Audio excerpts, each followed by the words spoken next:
Well, I think that people are realizing that what we're doing to handle our stress simply isn't working. We can't caffeinate all day and drink ourselves to sleep at night and then wonder why we're not performing our best mentally and physically. And because, our modern day lives are nowhere near what nature intended. Looking at screens all day, not being in sunshine, not having our feet on the earth, not having as much sex as we were designed to have. All of these things over time can really lead to chronic stress. And so I think we're looking for real sustainable solutions. Meditation and specific styles are the best way to get there.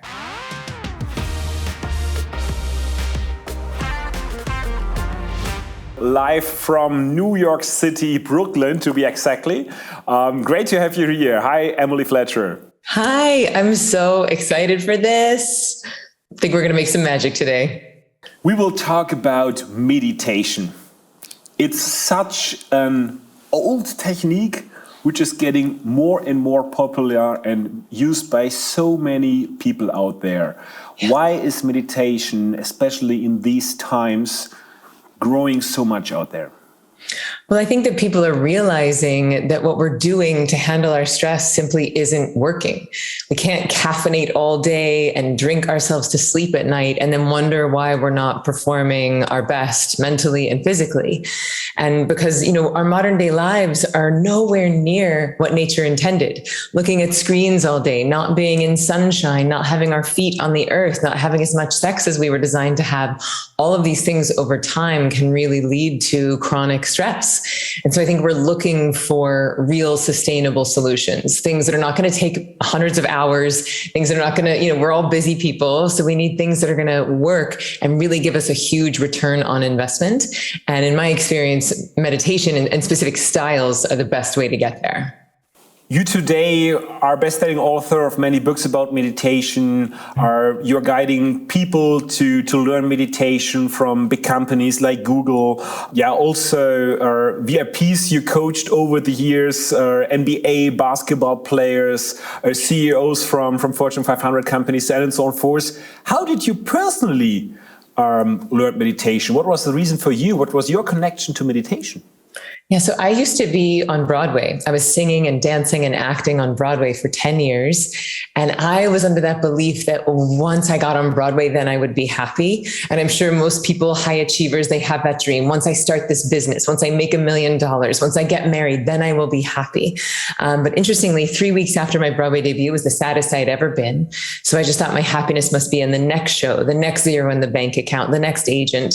And then lo and behold, my last show was a chorus line where I was understudying 3 of the leads, which means you never know which character you're going to play when you show up to the theater, which led to pretty intense anxiety. This one night I was in my dressing room and I was doing my taxes and someone got on a speaker and said, "Emily Fletcher, we need you on stage." And I started panicking. I ran down 7 flights of stairs. Someone threw me in a leotard. I get on stage and realize oh, wow, I'm playing Val, launch into a 6-page song and dance. And the amount of stress and anxiety that was coursing through my veins, it led to debilitating insomnia. I didn't sleep through the night for 18 months. I started going gray in my mid-20s, started getting sick and injured. So here I am on Broadway living my dream, and yet it became a nightmare. I was miserable. So thankfully, I got introduced to meditation, a very specific style of meditation, and it cured my insomnia on the first day. I did not get sick for 8.5 years. I stopped going gray, and I thought, why is the whole world not doing this?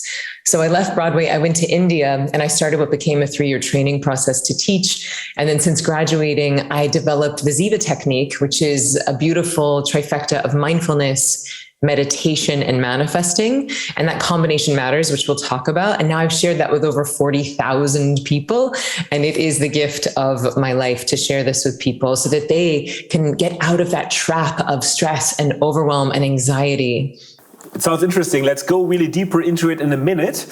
I know that many people, especially from business context, people are always when they hear meditation, India, that it's such an old technique. What is the scientific proof behind it? Because I know that this is an important topic for you, that the method also has that proof that it really has an effect.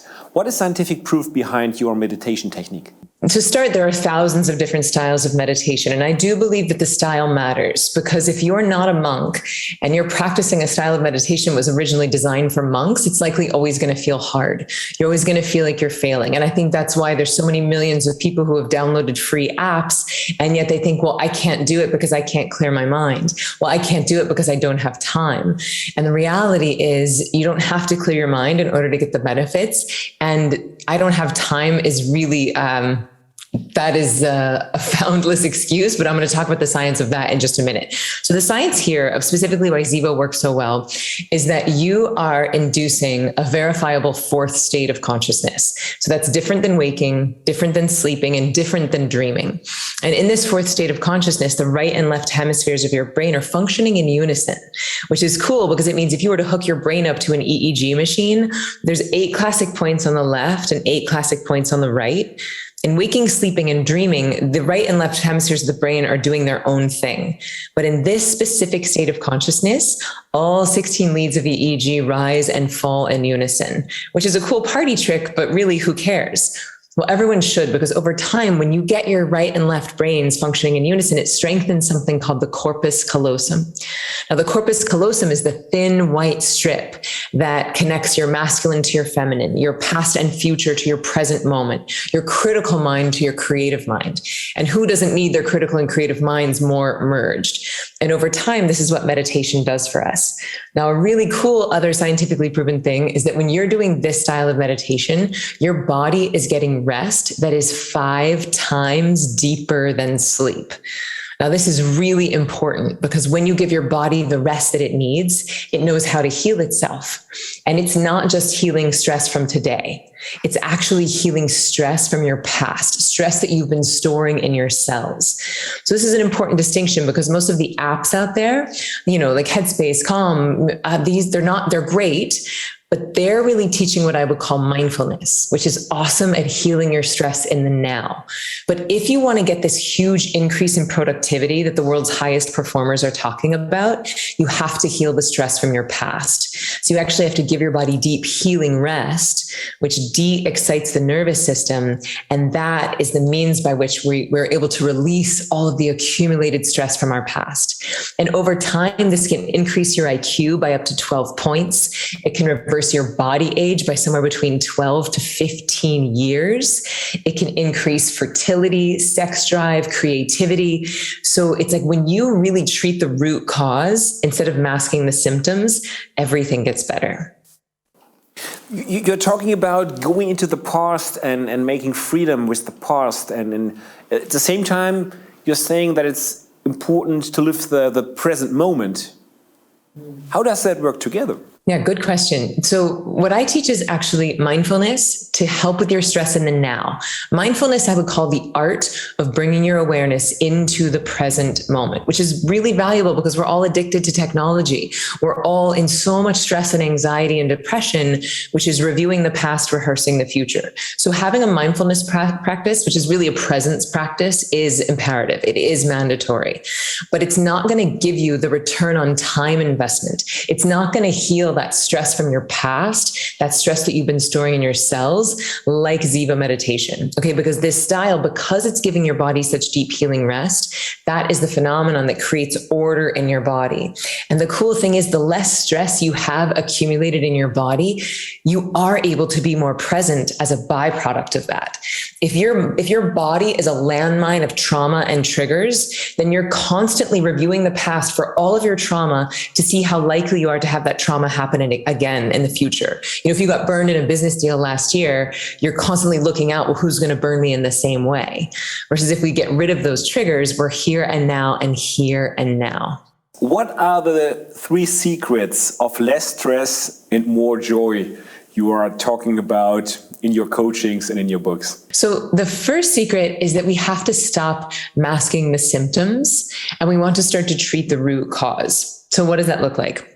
Now, I'm a business owner myself. I'm a mother of a toddler. We're all going through intense global shifts. And so I understand that sometimes you just need to get through the day. And look, occasionally taking an aspirin, occasionally caffeinating, occasionally taking a sleeping pill, not a big deal.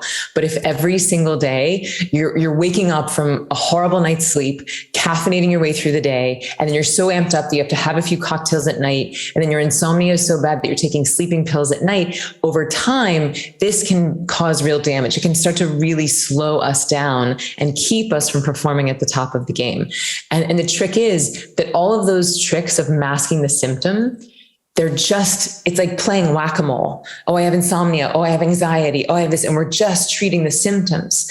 Versus if you start a daily meditation practice, you're actually treating the root cause.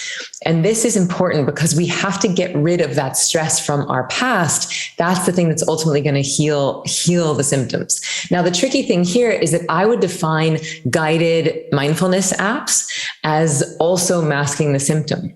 Because it's like, okay, I had a really intense day at my job, or, my employees were going crazy. So let me do 10 minutes of mindfulness and I feel better in the now. Great. But that's ultimately not going to heal your insomnia. That's ultimately not going to make your IQ 12 points higher. So that's where I want to move people, is towards self-sufficiency and treating the root cause. Now, when people think about treating the root cause, I think, oh man, that sounds like a lot of work. It sounds like it's going to take a lot of time. But here's the second secret. Healing the root cause, if you have the right tool, it only takes 2% of your day to heal the other 98%. Now think about that. If you could invest 2% of your day and almost be guaranteed that the other 98% of your day would be amazing, like, would you take that bet? Of course, everyone would. And yet we've all convinced ourselves that I don't have time to meditate. Now, the reason why people think they don't have time is that they're doing techniques that were made for monks and not for them, or they're just doing one of the 3 M's. They're just doing the mindfulness piece and not the meditation or the manifesting. So I really enjoy this, that it doesn't have to take a lot of time.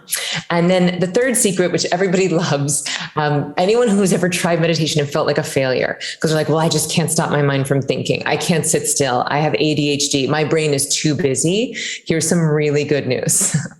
And this is the third secret. The mind thinks involuntarily, just like the heart beats involuntarily. So trying to give your brain a command to shut up is as impactful as trying to give your heart a command to stop beating. It does not work. And yet this is what everyone thinks is the point of meditation. And this is why the whole world thinks that meditation is hard. So instead of trying to clear the mind, I argue that we meditate to get good at life, not to get good at meditation. And when you have a technique that's made for you, it's made for someone with a busy mind and a busy life and a business owner, then you're going to start to see a huge return on investment. And you're going to see like, oh, wait, it doesn't matter if I clear my mind. I can actually have thoughts during meditation, and my sleep can get better, and my intuition can get better, and my productivity can increase. Really, when you're talking about your meditation technique, I think we have the quite similar philosophy here at Greator. When we educate life coaches, we also first educate the way to look in the past, to make freedom with the past, exactly what you are talking about, also with meditation. So I think we are following the same philosophy here.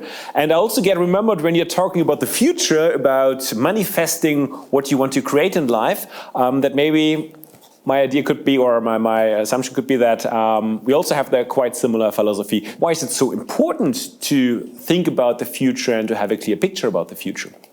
So just like if you were to start a coaching program, or if you were the CEO of a company, you would never start a company or hire your first employee without knowing, like, well, what's the mission of the company? What are our core strategic objectives? And that's all manifesting is. It's figuring out what are your core strategic objectives for this day, for this week, for this year. And so to me, manifesting, it gets a bad rap. It gets a woo-woo mystical rap, but it's really simply consciously creating a life you love. It's you getting clear about what your dreams are for the future. And it is fascinating to me how rarely people do that. And it's like, would you go get in a car and just start driving without saying, well, where do I want to drive to? Or putting in your address into the GPS? Like, no one would do that. And yet most people are living their lives like that. the people always know where they don't want to drive to. This is what I actually experience in coachings. The people know what they don't want in life, but they don't have a clear picture, as you're saying, where they want to go. Yeah. And if you're constantly thinking about what you don't want, it's different than a GPS, right? Like the GPS sort of knows, like you can just put in the address and you could still be thinking about the other places and the GPS will still take you there, but your brain is your GPS. We have a thing called the reticular activating system, or the RAS, which is the brain's filtration device, because at any given moment, we have millions of different input available to us. And so we have to train our brain what information to filter in and out. And this to me is the importance of manifesting, because if you wake up every day and design your day, okay, I'm going to crush this Greator interview. I am going to, book a bunch of new clients. I'm going to be so present with my kids. I'm going to journal before bed. If you go ahead and make that movie in your mind when your day starts, you're programming your filtration device in your brain to filter in all of the inputs that are going to help you move towards your dream, and all the things that are going to keep you there, the brain can filter out. Now, in a moment, I'll talk about why it's imperative to combine meditation and manifesting. But to continue on this frame, I think that manifesting, it's important to do it when you feel good. It's important to do it in a place where you're excited, where you access that source energy and where you have bliss chemistry in your brain. And then what I teach to my students is simply asking this question. It's so simple, but it's ridiculously powerful. And I invite people to ask the question, what would I love right now? Now, that might seem simple because it is, but love puts you into present moment. It puts you into possibility. What would I love now puts you into this present moment versus not what do I need, not what do I want, not what's going to look good on Instagram, not what's going to make my mom happy, but what did I want 20 years ago? But what would I love right now? So that's the manifesting piece, but I teach people to do it after they've done the mindfulness and the meditation. And what I find is that the whole really is greater than the sum of its parts. Because when you place the order with the cosmic waitress at the cosmic restaurant, as I like to call her, when you do that from a place of meditation where you've just flooded your brain and body with dopamine and serotonin, where you've just accessed your own intuition and your own source energy, it's like you start to believe that you deserve your desires, because we don't get what we want in life. We get what we believe we deserve. And if you're getting your buns to the chair every day, twice a day to practice meditation, you're not only changing your brain chemistry, but you're changing what you believe you deserve. And so from that place of bliss and high deserving power to place the order, this is where I find that the magic happens. And by magic, it's not magic. There's a lot of science behind it, but when I say that, I mean that the gap between your desires and your desires becoming manifest, it gets shorter and shorter and shorter. So my practice is twice a day. After I do my mindfulness and meditation, I'll ask that question. I'll visualize it. I also have two other bonus things that I do. Is in the morning, I have like a group of 8 people, and we have buddies, and I'll actually write out my day of the past tense of every amazing thing that happened. And then before I go to sleep at night, I have to report back. Yes, I did crush that interview. Yes, I was super present with my son. Yes, I did make an amazing dinner. Yes, I did journal before bed. And so you have some accountability. When it comes to finding out what do I want to create in life, what I want to achieve, my experience, if you ask people, you often get answers like, I want to earn that amount of money, I want to have that car, that house on a sea or so. What is your experience with setting goals which really, at the end of the day, makes you happy? Because you also explained your goal, your vision maybe was it always to get to the Broadway, but at the end, it doesn't really make you feel fulfilled. What is the difference between a Broadway goal and a goal which really creates fulfillment? That is such a beautiful question. And I feel like it can take a lifetime to master this dance between crystal clear intention and full surrender to nature, because it really requires both. And I think in order to get there, we have to know the difference between an addictive longing and an intuitive desire. Right? So an addictive longing is when you believe that something outside of you will make you happy. An intuitive desire is nature cueing you as to where she wants to use you to go and deliver your fulfillment. And this is a subtle and advanced, but very profound shift. And I find that if you do not have a daily means by which to connect to source, to flood your own brain and body with bliss, then you cannot help but be in addictive longing. You're convinced that the zero, the Broadway, the boyfriend, the car is going to bring you fulfillment. So it's basically like you're going through life as a bag of need, looking to be fulfilled. And what I find that this practice does, specifically this trifecta of mindfulness, meditation, and manifesting, it turns you into fulfillment, looking for need. And when you wake up each day and you are flooding your own brain and body with dopamine and serotonin, you're like, I have everything I need inside. And yet I still have this whisper of an intuitive desire. I know that desire isn't going to make me happy. So why do I have it? Well, I would argue that that desire is your GPS. That is nature saying, hey, go here. Yes, go to Broadway. You need to deliver some fulfillment on Broadway. Yes, go to that car dealership. There might be a car salesman there that needs your wisdom. Go to that coffee shop. There's someone there that needs you. So every desire you flip into, how can I deliver? How can I be fulfillment? Looking for need. And it gets you out of the prison of being need, looking to be fulfilled.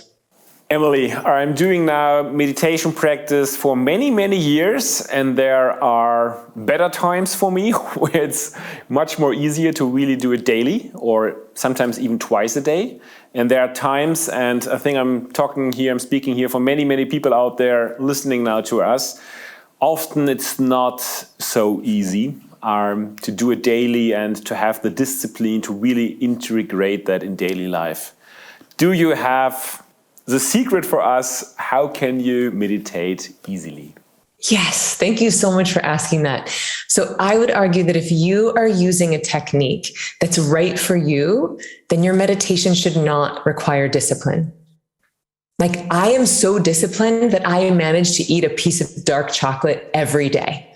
That's how disciplined I am. I am so disciplined that I love taking naps, right? But it's like, those are not discipline for me. It's enjoyable. And I feel this huge surge of joy or rest on the other side. And that is exactly why I created Ziva, because I could see people having resistance or I'm too busy. I know it's good for me, but I don't have the discipline. My life is too crazy right now.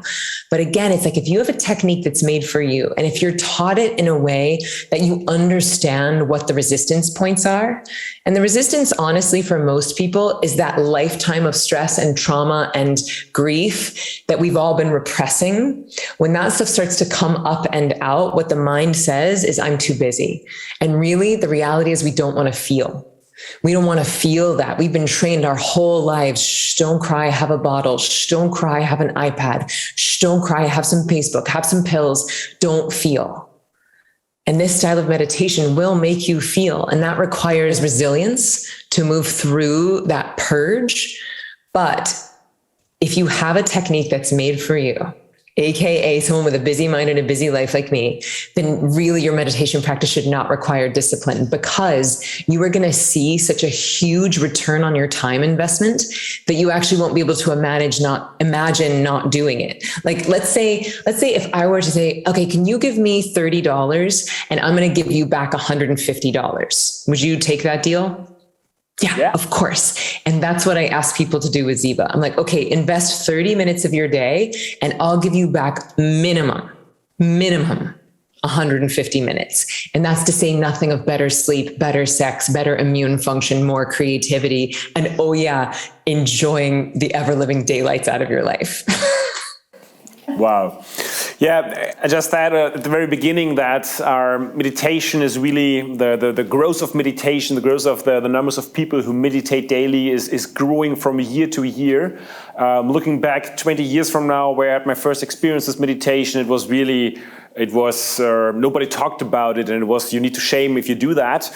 Today, as a CEO of a Fortune 500 or a German DAX company, you are not on Vogue anymore if you don't meditate, if you don't have your meditation coach. What is your vision on coaching for the future? Well, I think you hit the nail on the head in saying that, back in the day, it was considered weird. I started teaching 13 years ago. There was no Oprah Chopra. There was no Headspace. There was no Calm. And I would go to parties and people would be embarrassed to say that I was a meditation teacher. Now people don't say I'm a meditation teacher because they know they won't be able to hang out with me all night because I'll just be like, everyone will be asking me questions. So it's awesome how in vogue it's become. And so where I would love to see things go is for us to really get specific with our language. Because right now we have this term meditation, and it's like an umbrella term that means mindfulness, sound therapy, psychedelics, walking in nature, washing your dishes while not watching a YouTube video. It's like people will call anything meditation. And I think that can be very confusing for folks who are starting because they're like, well, should I be clearing my mind or not? Should I be focusing or should I be letting go? Can I do this in the woods or can I do it laying down?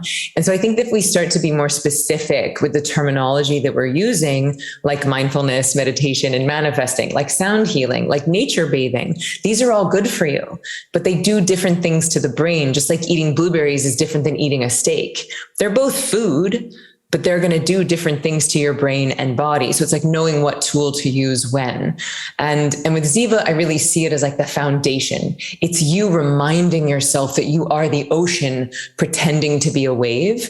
And then on top of that foundational practice, it's so much easier to implement tools from coaching. It's so much easier to commit to your exercise routine. It's so much easier to be empathetic with your employees when you have that foundation of expansiveness, of moving beyond your individuality and connecting to totality. So big picture, what I would love to see is, meditation stations as commonplace as Starbucks. I want to, and I'm moving towards leading 80,000 person events, in Dallas Cowboy Stadium, having 80,000 people manifesting what they want to see in the world in very powerful ways, maybe like simulcasting into other stadiums. We can fill a football stadium every single Saturday with 80,000 people to watch young men bang against each other. But we've never done it, not once, for meditation. We've never done it to direct where we want the species to go. And I think it's high time that we reclaim these coliseums for the creation and not the destruction. Yeah. We already created an event with 10,000 people meditating at the same time. So we already tried to be part of that movement, but 80,000 people, I think it's a cool goal, it's a cool vision. It can always get bigger and bigger. Cool. Emily, I'm always looking the entire time to the book, Stress Less, Accomplish More, which is in the background. And I have a question. Do I find all the information we were talked about in that book? Oh, good question. So this is a great book on the why to meditate. The first part is all what I call the selfish reasons to meditate, the science behind why it's going to improve your sex, help you make more money, reverse your body age, increase your IQ. And then I do teach a gentle technique in the book. And then I pull the lens out and I think, okay, what's the ripple effect? If you really start stressing less and accomplishing more, how does that impact your family, your business, and then society at large? So this is a great starter, especially if you're not convinced yet. But if you're like, I know I want to meditate, just give me the keys to the kingdom. I'd love to gift everybody the first 3 days of my most popular training, which I can share the link with folks. But I think that having, voice and audio guidance and actually connecting with a human being is easier than learning to meditate from a book. So Ziva Online is our most popular training, and I'll happily share the link with folks where they can get the first 3 days for free and see if they like this style. Emily, I'm so sorry because the time is already over, but so much thank you for that inspiring talk. And hopefully it wasn't the last time seeing you here at Greator. Maybe you see us in person once, and thanks a lot and have a good time in New York City. Thank you so much for having me, and I look forward to celebrating in person with all of us together. Emily Fletcher, thank you. Bye, friends.